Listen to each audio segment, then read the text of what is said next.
அன்பார்ந்த சகோதர சகோதரிகளே, இயேசு கிறிஸ்து நாமத்தினால உங்களை நான் வாழ்த்துகிறேன். நம்ம 14வது அதிகாரம் வரைக்கும் முடிச்சுட்டோம். வெளிப்படுத்தின விசேஷம். இப்போ நம்ம என்ன பார்க்க போறோம்னா 15வது அதிகாரம் 15வது அதிகாரமும் 16வது அதிகாரமும் பார்க்க போறோம். கலச நியாய தீர்ப்புகள்.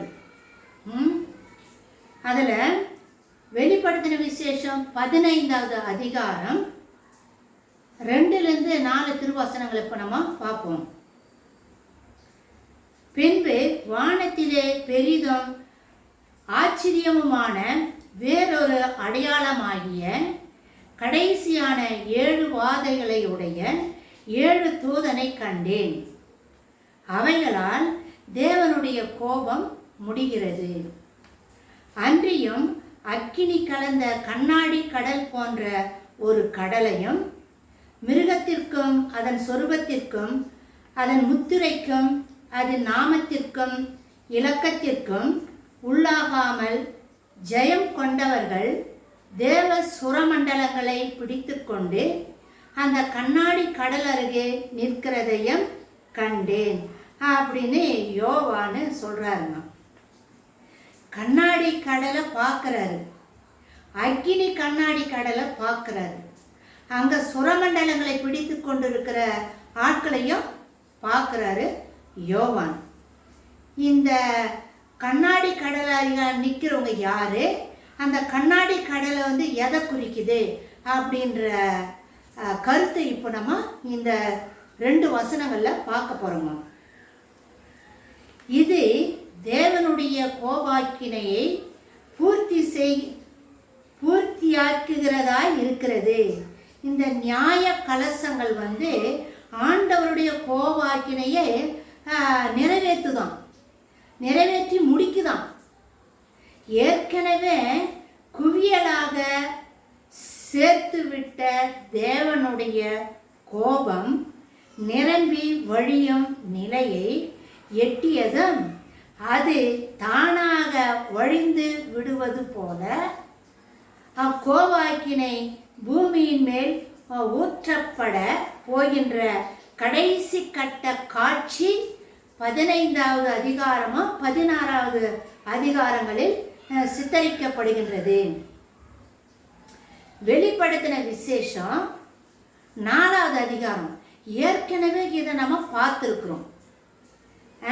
4வது அதிகாரம் 6வது வசனத்தில் சிங்காசனத்துக்கு முன்பாக தோன்றிய அதே கண்ணாடி கடலைத்தான் இங்கேயும் பார்க்கிறோம்.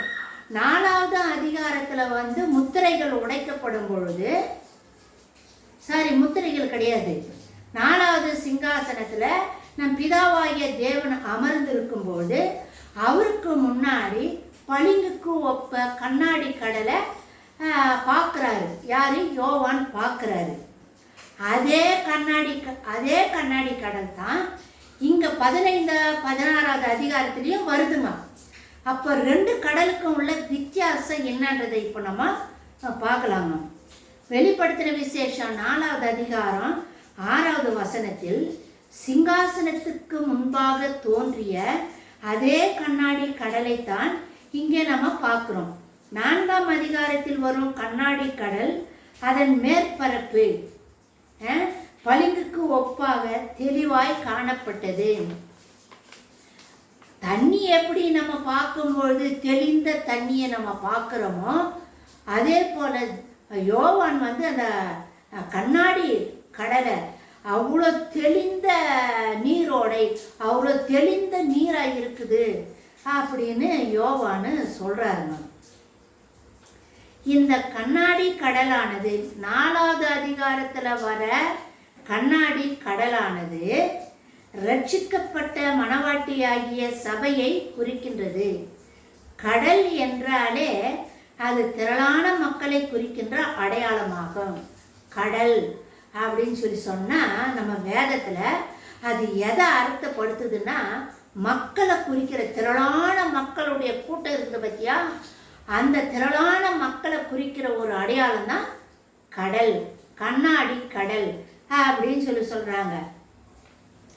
இந்த கண்ணாடி கடல் 4வது அதிகாரத்தில் வர கண்ணாடி கடல் மணவாட்டியாகிய சபையை குறிக்கிற அடையாளம்.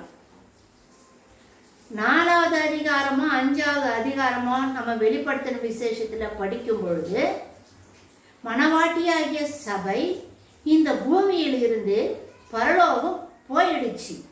பரலோகம் போயிட்டதுனால தான் தேவனுடைய சிங்காசனத்துக்கு முன்பாக அந்த திரளான மக்கள் நிற்கிறாங்க. அந்த நிற்கிற அந்த கூட்டத்தை தான் பளிங்குக்கு ஒப்பான கண்ணாடி கடல் அப்படின்னு யோவான்னு சொல்றாரு. அங்க வர்றது ரட்சிக்கப்பட்ட சபை மக்களை குறிக்கிற அடையாளம் 4வது அதிகாரத்தில் வருது. இங்கு 15வது அதிகாரத்தில் வரும் அக்கினி கடலை யோவான் பார்க்கிறார். அக்கினி கடலாம், நெருப்பு கடலை போல இருக்குதாம். அக்கினி கடலை பார்க்கிறாராம். அக்கினி என்றால நெருப்பு தானே, அக்கினினா நெருப்பு தான்.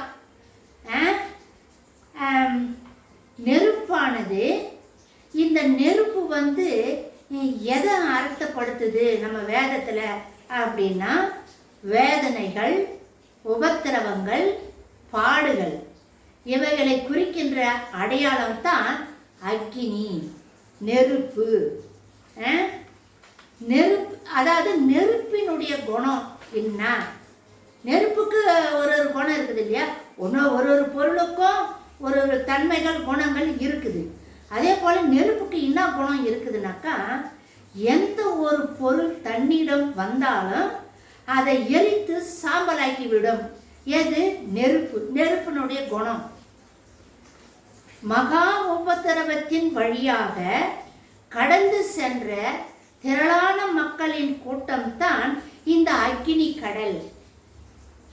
15வது அதிகாரத்துல யோவான் பார்க்கிற அக்கினி கடல் எதை குறிக்குதுன்னா உபத்திரவ காலம். நெருப்பு உபத்திரவத்தை குறிக்கிற அடையாளம் தானே. அப்போ உபத்திரவ காலத்துல ரட்சிக்கப்பட்ட இரத்த சாட்சிகளாக மரித்த தேவனுக்காக தன் ஜீவனை விட்ட திரளான மக்களுடைய கூட்டத்தை குறிக்கிற ஒரு அடையாளம் தான் அக்கினி. அக்கினி கடல். உபத்திரவத்திலிருந்து வந்த மக்கள். 15வது அதிகாரம் 16வது அதிகாரத்தில் வருது உபத்திரவத்திலிருந்து வந்த மக்கள். ஆனா 4வது அதிகாரத்தில் வர பளிங்குக்கு ஒப்பான கடல் ரட்சிக்கப்பட்ட மணவாட்டியாகிய சபையை குறிக்கிற அடையாளம். இவர்கள் மகா உபத்திரவ காலத்தில் அந்தி கிறிஸ்துவின் சொரூபத்தை வணங்காமலும் அவனுடைய முத்திரையை அவனுடைய நாமத்தின் இலக்கத்தையோ தரித்து கொள்ளாமல் அவன் மேல் ஜெயம் எடுத்தவர்கள்.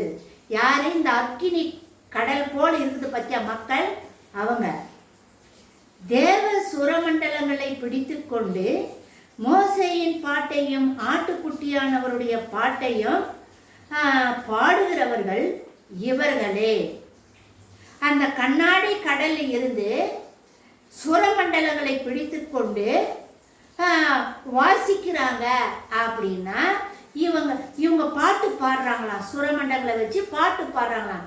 யாருடைய பாட்டு? மோசேயினுடைய பாட்டையும் ஆட்டுக்குட்டியானவருடைய பாட்டையும் பாடுறாங்க அப்படின்னு யோவான் சொல்றாரு. அப்போ இந்த தேவ சுரமண்டலங்களை பிடித்து கொண்டிருக்கிறவர்கள் யார் அப்படின்னு சொல்லி சொன்னா 1,44,000 பேர். நம்ம படிச்சு பார்த்தியா? அவங்க தான் இந்த சுரமண்டலங்களை பிடித்து கொண்டு மோசேயினுடைய பாட்டையும் ஆட்டுக்குட்டியானவருடைய பாட்டையும் பாடுறாங்க அப்படின்ற பாடுறவங்க இவங்க தான். இந்த அக்கினி கடல் அருகே இருந்து சுரமண்டலங்களை பிடித்து பாடுகிறவர்கள் மகா உபத்திரவ காலத்தில் உபத்திரவத்தின் வழியாக கடந்து சென்ற இஸ்ராயல் மக்கள் ஆவார்கள். இந்த கண்ணாடி கடல் அருகே இருந்து சுரமண்டலங்களை பிடித்து மோசேனுடைய பாட்டையும் ஆட்டுக்குட்டியானவருடைய பாட்டையும் பாடுறவங்க இவங்க யாருன்னா உபத்திரவ காலத்துல கடந்து வந்த இஸ்ராயல் மக்களை குறிக்கிறது தான் இந்த சுரமண்டலக்காரர்.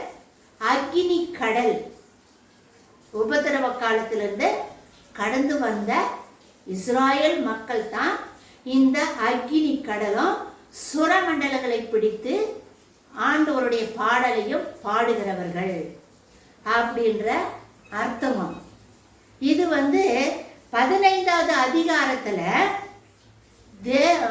யோவான் பரலோகத்துல இவர் பார்க்கிற காட்சி, அந்த காட்சியை பத்தி தான் இப்ப நம்ம பேசிட்டு இருக்கிறோம். இன்னும் ஒரு சில விஷயங்கள் இருக்குது. 15வது அதிகாரம் முடிஞ்சிடும். அடுத்தது நியாய கலச தீர்ப்புக்கு நம்ம வரப்போறோம். இப்போ நம்ம ஜெபம் பண்ண போறோம். அதாவது இஸ்ரவேல் தேசம் இப்போ இக்கட்டான சூழ்நிலையில இருக்கிறாங்க. இஸ்ரவேல் தேசத்தை சுற்றிலும் போர் மேகங்கள் சூழ்ந்திருக்கிறத நம்ம இப்போ பார்க்குறோம்.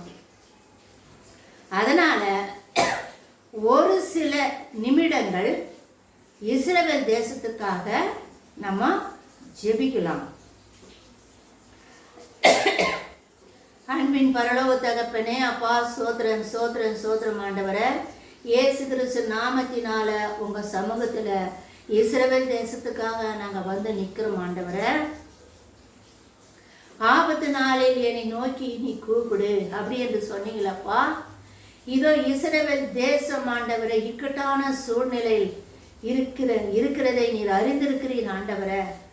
அப்பா சோதரிக்கிறோம் சோதரிக்கிறோம் ஆண்டவரே. உம்மால தேர்ந்து கொள்ளப்பட்ட மக்கள் ஆண்டவரே, உங்க சொந்த ஜனமாய் இருக்கிறாங்க ஆண்டவரே. அப்பா சோத்திரம் சோதரிக்கிறோம் ஆண்டவரே. நன்றியோடு சோதரிக்கிறோம் அப்பா.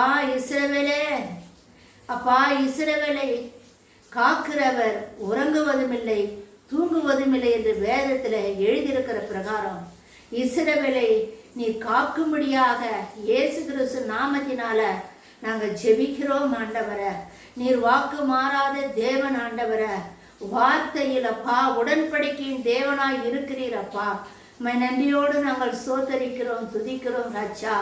தாயை விட நீர் மேலானவர் அப்பா. ஒரு பெத்த குழந்தை தாய் மறந்துடுவா, ஆனா நான் உன்னை மறக்க மாட்டேன் என்று சொல்லி இருக்கிறீங்களே தகப்பனே. அப்படியாக இஸ்ரவேல் தேசத்தை நீர் மறக்க மாட்டீர் என்று இயேசு கிறிஸ்து நாமத்தினால நாங்கள் விசுவாசிக்கிறோம் ஆண்டவரே. அப்பா சோதரிக்கிறோம். இஸ்ரவேலே, நீ என்னால் மறக்கப்பட்டு போவதில்லை என்று சொல்லி இருக்கிறீங்களப்பா. இந்த வசனத்தை நீ நினைவு கூறும்படியாக இந்த நேரத்தில் நாங்கள் ஜெபிக்கிறோம் ஆண்டவரே. அப்பா சோத்திரம் சோத்திரம் சோத்திரம். கலங்காதே திகியாதே, நான் உன் தேவன் என்று சொன்னீங்களப்பா. இஸ்ரவேல் தேசம் கலங்காதபடி நீர் காத்து கொள்ளும்படியாக உமது கருத்துக்குள்ள ஒப்பு கொடுத்து ஜெபிக்கிற சாமி. ஏசப்பா ரத்தத்தினால இஸ்ரவேல் தேசத்தை நாங்கள் மூடி வேலி அடைக்கிறோம் சாமி.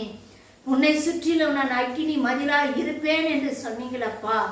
இஸ்ரவேல் தேசத்தை சுற்றிலும் நீர் அக்கினி மதிலா இருக்கும்படியாக நாங்கள் ஜெபிக்கிறோம் ஆண்டவரே. உனக்கு முன்பாக உருவாக்கப்படும் எந்த ஆயுதமும் வாய்க்காதே போகும் என்று சொன்னீங்களப்பா. இஸ்ரவேல் தேசத்துக்கு விரோதமாக எழும்பி வருகிற ஆயுதங்கள் ஏவுகணைகள் இயேசு கிறிஸ்து நாமத்தினால வாய்க்காதே போகும்படியாக யேசுவானுடைய நாமத்தினால நாங்கள் கட்டளையிடுகிறோம் சாமி. சோதரிக்கிறோம் சோதரிக்கிறோம் ஆண்டவரே. மை துதிக்கிறோம் ராஜாதி ராஜனே. இஸ்ரவேலை காக்கிறவர் கண் அயர்வதும் இல்லை கண் உறங்குவதும் இல்லை என்று வேதத்தில் எழுதியிருக்கிற பிரகாரம் அப்பா உமது கண்கள் இஸ்ரவேல் தேசத்தின் மீது நோக்கமாய் இருக்கிறதுக்காக நாங்கள் நன்றி செலுத்துகிறோம் ஆண்டவரே. நன்றி அப்பா நன்றி அப்பா. அப்பாவுக்கு விரோதமாக நாங்களும் எங்க தேசத்து மக்களும் நாங்கள் பாவம் செய்து இருந்தா அந்த பாவங்களை நீ தயவாய் மன்னிக்கும்படியாக இயேசு கிறிஸ்து நாமத்தினால நாங்கள் ஜெபிக்கிறோம் சாமி. அப்பா இயேசு சாமி சொன்னாரே, சிலுவையில இருக்கும்போது ஆண்டவரே பிதாவே இவங்க அறியாம செய்யறாங்க, இவங்க பாவங்களை நீர் மன்னித்தருளும் என்று சிலுவையில் இருக்கும்போது மன்றாடினாரே. அந்த ஜெபத்தை நீ நினைவு கூறும்படியாக நாங்கள் ஜெபிக்கிறோம் ஆண்டவரை. சோதரிக்கிறோம் ஆண்டவரை. உம்மை துதிக்கிறோம் ராஜாதி ராஜனே. இஸ்ரவேலே, நீ என்னால் மறக்கப்படுவதில்லை என்று சொல்லியிருக்கிறீங்கப்பா. நீர் மறக்க மாட்டீர் என்பதை நாங்கள் விசுவாசிக்கிறோம். தாழ்த்துகிறோம் ஆண்டவரை. வெறுமையாக்குகிறோம் சாமி. உமது பாதப்படியில் இஸ்ரவேல் தேசத்தை அர்ப்பணித்து நாங்கள் ஜெபிக்கிறோம் ஆண்டவரை.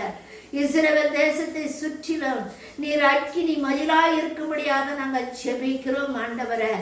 எல்லா தீமைக்கும் இக்கட்டுக்கும் விலக்கி இஸ்ரவேல் தேசத்தை நீர் பாதுகாத்தருள வேண்டும் என்று எங்கள் அருமை இரட்சகரும் மீட்பருமாகிய இயேசு கிறிஸ்து மூலமாக நாங்கள் ஜெபிக்கிறோம்.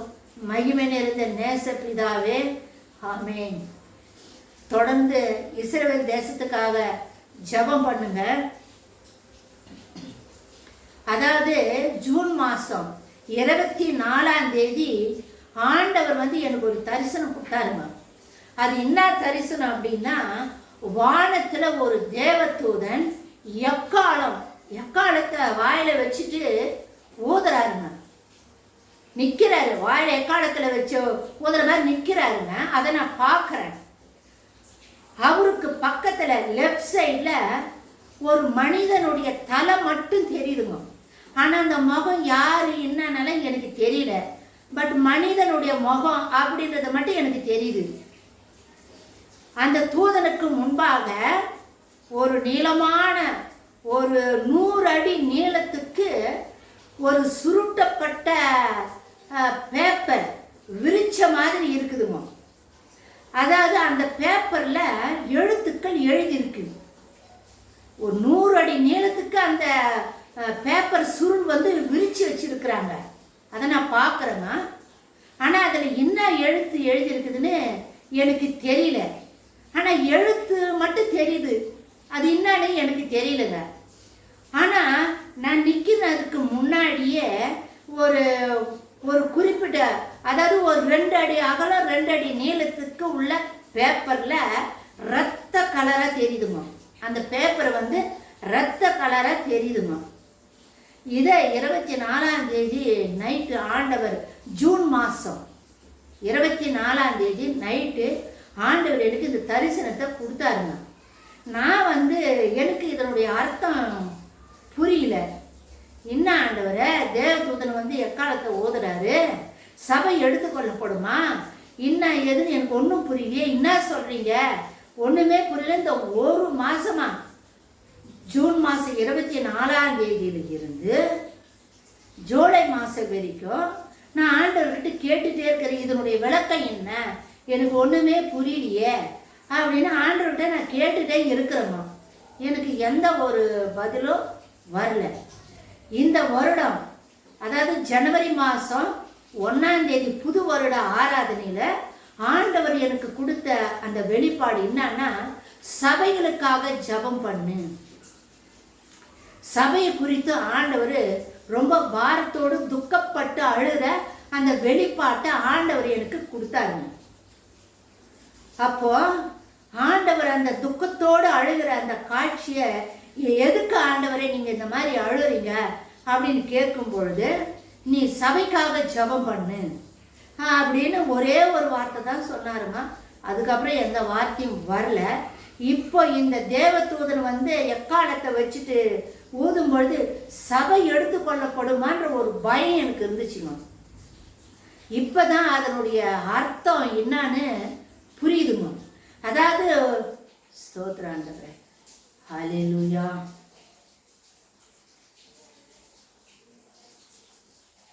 ஹல்லேலூயா, ஸ்தோத்திரம் ஸ்தோத்திரம்.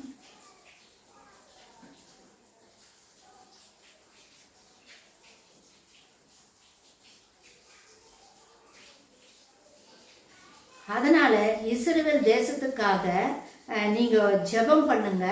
ஏன்னா அந்த ரெட் கலரை ஆண்டவர் எனக்கு காட்டினாரு அப்படின்னு சொல்லி சொன்னா, ரெட் கலர்மா, அந்த ரெட் கலர் ரத்தம் சிந்தத்துக்கு அடையாளம் தான். இப்பதான் அதனுடைய அர்த்தம் என்னன்னு எனக்கு புரியுதுமா. ஏன்னா இஸ்ரவேல் தேசத்தை சுற்றிலும் போர் மேகங்கள் சூழ்ந்திருக்குது. இஸ்ரவேல் தேசத்துல அதிகமான ரத்தம் சிந்தப்படுமா, இல்ல மத்திய கிழக்கு நாடுகள் இருக்கிற ஏதாவது ஒரு நாட்டுல ரத்தம் சிந்தப்படுமா, அது எனக்கு தெரியலங்க. 2 அடி நீளத்துக்கு 2 அடி அகலத்துக்கு உள்ள அந்த சுருட்டுப்பட்ட நீளமா இருக்கிற அந்த பேப்பர்ல சிவப்பு கலரை தான் ஆண்டவர் எனக்கு காட்டுறாருங்க. அதனால இது உபத்திரவம் தான். அதனால தயவு செய்து இஸ்ரவேல் தேசத்துக்காக இடைவிடாது உங்க ஜெபத்தில் வச்சு ஜெபிங்க. நிறைய பேர் உலகமே ஜெபிக்குதுங்க. உலகத்தில் இருக்கிற எல்லா கிறிஸ்தவர்களும் இஸ்ரவேல் தேசத்துக்காக ஜெபம் செஞ்சுட்டு தான் இருக்கிறாங்க. நிச்சயமா ஆண்டவர் நம்ம ஜெபத்தை கேட்பாரு. இஸ்ரவேல் தேசத்தை எல்லா இக்கட்டுக்கும் தீமைக்கும் விலக்கி அவர் பாதுகாத்தருளுவார் அப்படின்ற விசுவாசத்தோடு ஆண்டவருக்கு நம்ம நன்றி சொல்லுவோம். மாரநாதா.